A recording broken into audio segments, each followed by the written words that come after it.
Bonjour à chacun, chacune. Que le Seigneur vous fortifie, vous encourage, vous permette de vivre ce bonheur qui vient de lui, de son amour pour vous. Psaume 6, versets 4 et 5. Suivant les traductions, je suis la numérotation de ma traduction, mais c'est possible que pour vous ce soit le verset 3 et 4. Psaume 6, verset 4. Mon âme est toute troublée, et toi, Éternel, jusque à quand? Reviens, Éternel, délivre mon âme, sauve-moi, à cause de ta miséricorde. Le trouble de David, exprimé dans ce psaume, annonce celui de Jésus, le Messie. En effet, nous retrouvons ces paroles dans la bouche de Jésus, rapportées par l'évangile de Jean.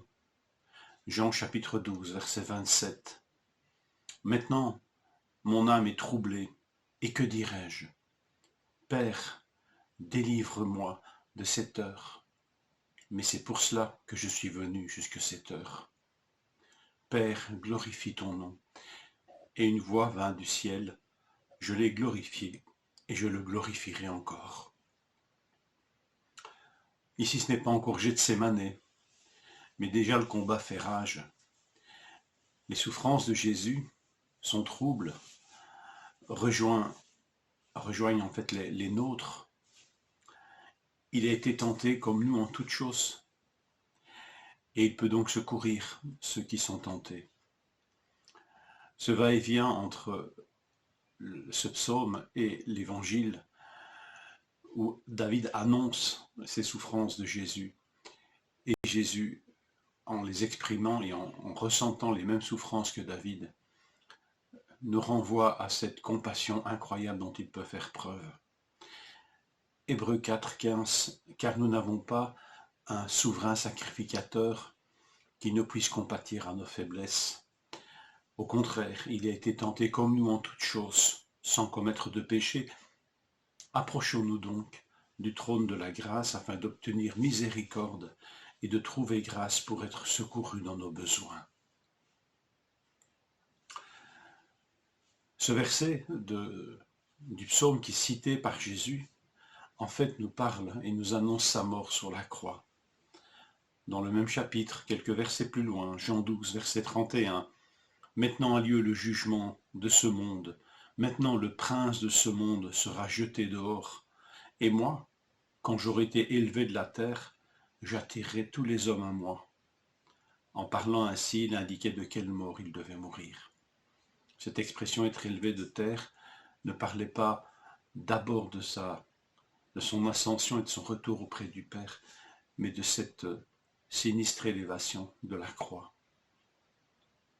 mais qui allait conduire aussi à cette résurrection glorieuse et à cette ascension tout aussi glorieuse. Alors, nous sommes entrés dans le livre des psaumes en franchissant cette porte à deux battants.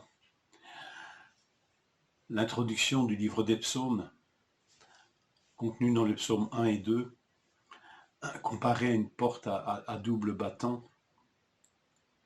Et vous vous rappelez que sur une de ces deux portes, il est indiqué « Heureux tous ceux qui se confient en lui ». Psaume 2, verset 12. Nous allons le rencontrer en bien des textes que nous lirons dans le livre des psaumes, le Messie, le Fils de Dieu, celui qui est venu pour nous sauver. Nous allons le rencontrer et combien nous allons avoir l'occasion de nous confier en lui, de renouveler notre confiance en lui. Il est venu jusqu'à cette heure, celle de la croix, pour nous sauver. Et il n'a pas hésité à parler de son trouble à son Père. Alors à sa suite, approchons-nous du trône de la grâce, si à notre tour nous sommes troublés, si à notre tour notre âme souffre, approchons-nous de lui. Que le Seigneur vous encourage à ne jamais fuir sa grâce, à ne jamais lui tourner le dos. Que le Seigneur vous fortifie et vous accompagne.